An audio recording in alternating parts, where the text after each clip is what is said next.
Bonjour tout le monde.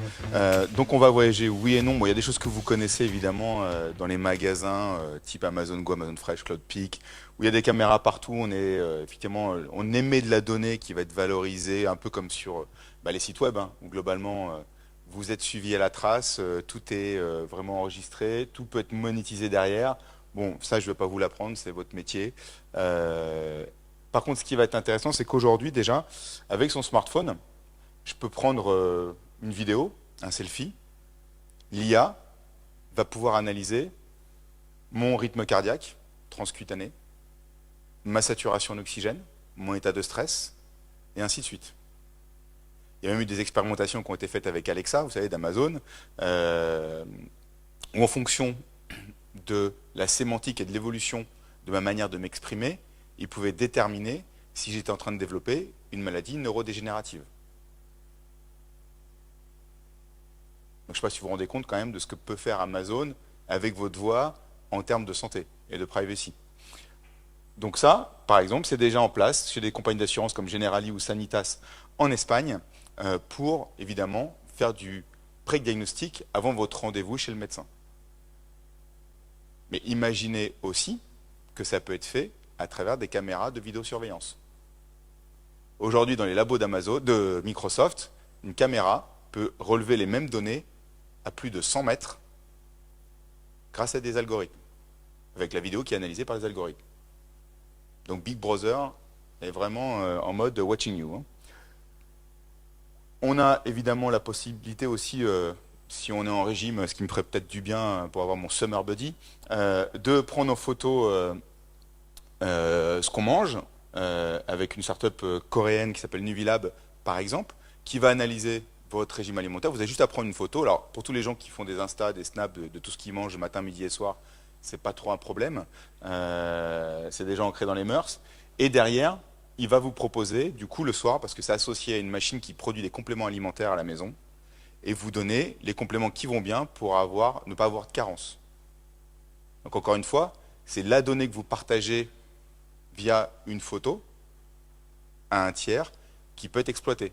J'ai mentionné le partage des repas du midi sur les réseaux sociaux, mais sachez que potentiellement, quand vous postez une photo de vous en selfie dans votre salon, cette donnée pourrait être exploitée par un réseau social qui va pouvoir monétiser cette donnée-là, par exemple à Ikea, pour dire voilà, moi je m'appelle Ikea, je vais faire de la pub dans tous les domiciles où il n'y a que du gris et du blanc, pour donner un peu de couleur. Le réseau social pourrait cibler l'ensemble des photos, des selfies dans les domiciles où il n'y a que de la déco blanche et grise. De la même manière. Donc ça peut être, donc du coup quand vous prenez un selfie ou vous partagez des photos de vous, posez-vous les bonnes questions, et je vais même aller plus loin par rapport à ça. Sachez qu'aujourd'hui, si je prends une vidéo de 10 secondes de vous, donc imaginez tout ce qui traîne sur les réseaux sociaux vous concernant, je peux mettre votre visage sur le corps d'un acteur de film pour adultes, ou d'actrice de film pour adultes, faire un deepfake, ça va me coûter 30 $ sur le dark web, et je peux vous faire chanter, trouver même quelqu'un qui a à peu près votre corpulence, votre morphologie, et faire du chantage, peut-être à l'emploi, et autres, et ainsi de suite. Faire tourner des fausses vidéos de vous. Tout ça parce que vous avez partagé des données sur les réseaux sociaux. On a même, et ça on l'a vu cette année au CES, c'était la grosse tendance, la capacité d'analyser vos selles, vos urines. WeThings a lancé YouScan, qui est un petit device que vous mettez sur vos toilettes et qui analyse votre urine pour analyser vos métabolites, votre régime alimentaire. Et on peut imaginer à terme qu'ils vous disent quels produits consommer, quel régime alimentaire avoir pour ne pas avoir de problème et de pathologie, ou de réduire peut-être le sel, ainsi de suite. Ça, c'est les toilettes Toto, les fameuses toilettes japonaises qui sont bien connues, qui font exactement la même chose et qui analysent, encore une fois, vos sels, vos urines. Et souvenez-vous, je ne sais pas si vous vous souvenez dans les médias, mais les eaux usées étaient utilisées pour monitorer le déploiement et l'évolution de la pandémie du Covid. C'est la même chose, mais ici en mode hyper local, dans vos toilettes. Donc peut-être que demain, on aura un coupon associé à vos toilettes pour bien vous hydrater ou ne pas avoir de carence. On a même, et ça c'est des gros sujets quand on va au CS, c'est tous les trackers, tous les devices qui vont analyser votre qualité de sommeil. Donc on a même des acteurs qui permettent d'analyser votre rythme du sommeil, votre respiration, et ainsi de suite. Et évidemment, ces données peuvent être valorisées derrière, peut-être encore une fois à Ikea, pour vendre des matelas parce que les gens dorment mal, et on peut imaginer plein de choses. On a aussi la capacité de faire un test d'ADN. Qui a déjà fait un test ADN? On n'a pas le droit en France, hein. Moi, je l'ai fait aux États-Unis, donc c'est pas un souci. Et donc, ce test ADN, c'était sur 3 marqueurs. Et il m'a dit, bah tiens, tu as des problèmes dermatologiques, enfin, tu as des risques de problèmes dermatologiques, il faut que tu manges plus d'oléagineux. D'accord? Tu as des fibres musculaires plutôt rapides, il faut que tu fasses tel type d'activité physique. Et si tu veux faire du renforcement musculaire, il faut que tu vas à la salle de sport, il faut que tu travailles avec des charges un peu plus lourdes et ainsi de suite, parce que tu as déjà les fibres rapides. Et puis, tu as des bonnes capacités d'apprentissage des langues étrangères, a priori. Et par contre, au niveau... et j'avais quoi d'autre? Oui, j'avais une forte capacité à assimiler le sucre, ce qui se voit plutôt pas mal. Mais derrière, imaginez, et ça c'était le projet, c'est une société israélienne qui s'appelle AlgoCart, qui travaille avec Walmart sur un projet qui est justement d'onboarder le dossier médical, parce que vous savez que Walmart a des cliniques et des hôpitaux aux États-Unis, d'onboarder ces données médicales sur le site e-commerce. Et typiquement, si j'ai un peu trop de cholestérol, l'entrecôte, je ne pourrais pas l'acheter. Et leur objectif à terme, c'était de pouvoir faire un profil génétique de tout à chacun, et en fonction des risques de développer telle ou telle pathologie, eh bien, je pourrais accéder à tel ou tel type de produit. D'accord? Vous avez Genopalate, qui est la même chose dans la nutrition, qui vous permet ici de pouvoir faire votre test génétique et vous accompagner sur le régime alimentaire qui correspond à votre profil génétique. À Londres, il y a un magasin qui permet de faire un test d'ADN. Il vous donne une petite application. En fonction de cet ADN, dès que vous scannez un produit en magasin, il va vous dire si ça correspond ou pas à votre profil génétique. Les produits de beauté, en Corée du Sud, test d'ADN et on vous fait la crème qui va bien. Donc tout ça est en train d'entrer dans les mœurs de la consommation. Alors c'est les débuts, hein, mais quoi de plus privé que la donnée de son ADN et qui arrive dans le monde du retail. Sachez que même il y a des États qui réfléchissent à associer votre ADN, enfin l'ADN de ces citoyens, à leur titre de citoyenneté, à leur passeport et ainsi de suite. C'est en Arabie Saoudite. Pour la petite histoire. Donc on arrive aujourd'hui dans, non pas l'Internet des objets ou l'intelligence des objets, mais vraiment le You of Things, c'est vous qui, en utilisant tous ces services-là, diffusez un maximum de données à des tiers, à des entreprises qui vont pouvoir alimenter évidemment tout l'écosystème de la consommation, du retail, de la publicité et de la communication. Et c'est pour ça aussi que tous ces grands acteurs que sont Amazon, Google, Apple, investissent le sujet à fond, avec plus ou moins de succès. Et surtout, ce qui est intéressant, il faut savoir que même aujourd'hui dans les laboratoires de Dolby, vous savez, les enceintes, on peut mettre un écouteur intra-auriculaire, type AirPod, et analyser votre oreille interne, qui est un hub physiologique. Ce hub physiologique est lié au nerf optique. Et par ce biais-là, ils arrivent à remodéliser ce que vous êtes en train de regarder. Donc typiquement, faites le lien. Vos écouteurs sont associés à votre iPhone, vous vous baladez dans la rue, il sait dans quelle rue vous vous trouvez.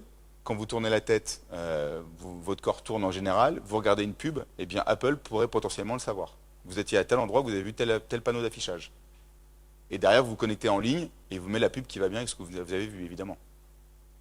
On peut aller très loin. Alors, c'est pas très RGPD, mais en l'occurrence, technologiquement, on y arrive et on a même été beaucoup plus loin, mais je vous le garde pour la fin celui-là. Du coup, comment on se connecte et qu'on se trace de plus en plus et qu'on veut améliorer notre santé? Sachez que ça va se déployer aussi pour monitorer les populations les plus âgées. Parce qu'on va avoir un hyper-vieillissement des populations. Aujourd'hui, 50% des enfants de moins de 5 ans vont dépasser les 100 ans. Je ne sais pas si vous vous rendez compte du changement démographique de ce que ça va impacter en Europe de l'Ouest et aux États-Unis. Et donc ces personnes âgées, pour le maintien des personnes à domicile, qu'est-ce qu'on va faire? Eh ben, on va les équiper de tous ces outils de monitoring. Et donc derrière, on va avoir des offres dans le retail, je suis quasi persuadé d'ici 30 à 40 ans, où on aura de l'hyper-personnalisation uniquement basée sur tous les outils de monitoring au domicile pour ces personnes âgées, pour pas qu'ils aient le régime avec trop de sel et patati patata, la bonne hydratation et ainsi de suite. Donc ça existe au niveau humain, mais ça existe au niveau aussi des animaux, parce que c'est aussi du business, c'est du retail. Et c'est assez drôle, hein. Franchement, si vous n'êtes jamais allé au CES, si vous avez la chance d'y aller une fois, vous allez halluciner sur la tech. Il y a les Apple, les Samsung pour les animaux de compagnie. Donc là, si c'est pour le chat, j'ai le petit collier qui va analyser son activité, son rythme cardiaque, les calories qu'il brûle dans la journée, ainsi de suite. Du coup, quand il se rapproche du distributeur d'eau, ça s'active automatiquement. Pareil pour la litière. Et puis moi, bah, évidemment, je peux monitorer ça. Comme je monitore mes footings et mon rythme cardiaque et ma distance, bah, je monitore mon chat ou mon chien, bien évidemment. Mais c'est un vrai business. La pet tech va passer de 5 milliards à 20 milliards d'ici à 2025. Et puis, alors, je suis obligé de parler de Web3. Vous savez bien, c'est mon dada. Ici, l'intérêt du Web3, c'est de reprendre la main sur ses données personnelles. D'accord? Que moi-même, je vais pouvoir monétiser en direct à travers ce qu'on appelle des data unions. Plutôt que ce soit Google, Facebook ou Amazon qui monétise mes données, bah, c'est moi qui vais gérer ces données-là, qui vais leur laisser libre accès et qui vais les monétiser. Vous avez Sweatcoin, je ne sais pas si vous connaissez, c'est plutôt très utilisé en Amérique du Nord, qui est l'équivalent de WeWard, mais dans la blockchain, où je vais être rémunéré en fonction de mon activité physique.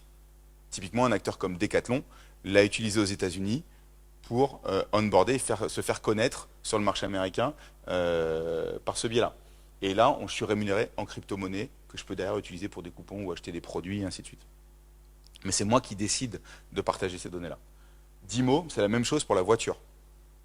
Encore une fois, aux États-Unis, c'est une data union. Et quand j'ai une Toyota, une Hyundai ou une Tesla, j'ai la capacité de partager mes données conducteurs à des compagnies d'assurance pour avoir la meilleure police d'assurance. Hyper personnalisée. Mais c'est moi qui décide de partager cet accès-là. Et puis on va arriver peut-être à une autre façon de faire du CRM, ce qu'on appelle le WRM, le Wallet Relationship Management, parce que quand on parle de Web3, on parle forcément de wallet cryptographique, dans lequel on détient des NFT, des jetons non fongibles, qui peuvent être associés à des marques comme Lacoste, Nike et ainsi de suite.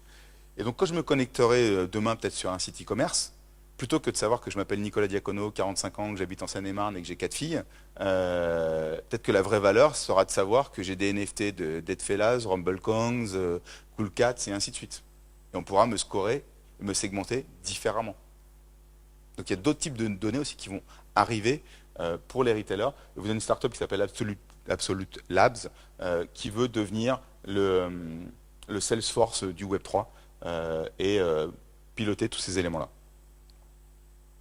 Et donc je vous le disais, on a parlé tout à l'heure ChatGPT, intelligence artificielle, mid-journée et autres.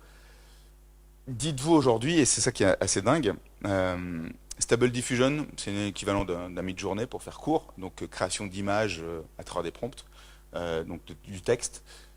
Aujourd'hui, ça a été fait aux États-Unis. Ils ont fait une IRM d'un cerveau en temps réel, et l'IA a pu reconstruire, via Stable Diffusion, l'image qui est en train de regarder la personne.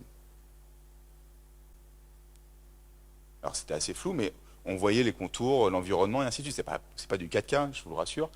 Mais imaginez à terme ce qui va être possible de faire si des projets comme Neuralink de Elon Musk, de mettre une puce dans votre cerveau pour vous augmenter, vous booster, arrivent derrière. Et derrière, quid aussi des implications juridiques. Si une IA va déterminer que j'avais l'intention de commettre un crime, comme dans Minority Report, est-ce que ça va être viable ou pas? Est-ce qu'il n'y a pas des biais? Parce que toutes ces IA, elles sont entraînées par des données qu'on donne à travers tous les exemples que je viens de vous montrer. Donc il y a forcément des biais à l'intérieur de ces données-là. Et pour autant, on continue de partager toutes ces données à travers tous les écosystèmes numériques. Et tout ça va alimenter encore plus ces acteurs autour de l'intelligence artificielle qui se nourrissent de toutes ces données-là, au-delà de l'aspect monétisation et autres, puisqu'on prédit qu'effectivement ça va exploser encore, et ça s'accélère tous les jours. Il y a des annonces autour de l'IA générative, et toutes ces IA génératives, elles se nourrissent des données qu'on laisse sur tous les réseaux, tous les écosystèmes. C'était pour la partie anxiogène, et je vous remercie. Merci.